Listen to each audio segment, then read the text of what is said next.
ஏய் இத பாரு, ஒண்ணு நீ இல்லனா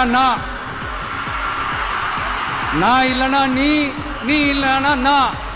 நமக்குள்ள வேற எவனும் நடுவுல வந்துடக்கூடாது. நாம 2 பேரால மட்டும்தான் மக்களை ஈஸியா ஏமாத்த முடியும். இந்த விஜய் வந்ததுனால நமக்கு பொழப்பே போச்சு. மக்கள் வேற அவனை தான் நம்புறாங்க. நாம வெளியே அடிச்சுக்கிற மாதிரி அடிச்சுக்கிட்டாலும் உள்ள நம்மளுடைய டீலிங் பக்காவா இருக்கணும். மக்களோட ஃபீலிங்ஸை பத்திலாம் நமக்கு கவலை இல்லை. நமக்கு டீலிங் தான் முக்கியம். மாத்தி மாத்தி ஆட்சிக்கு வந்துடலாம்னு நினைச்சோம், ஆனா அது நடக்காது போல் இருக்கு. அதனால நீ என்ன பண்ற?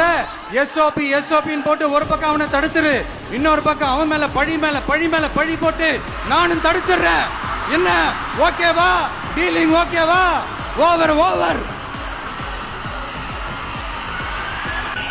இல்லைங்க, உண்மையிலேயே சிரிக்கிறதா என்ன பண்றதுன்னு எனக்கு தெரியும்.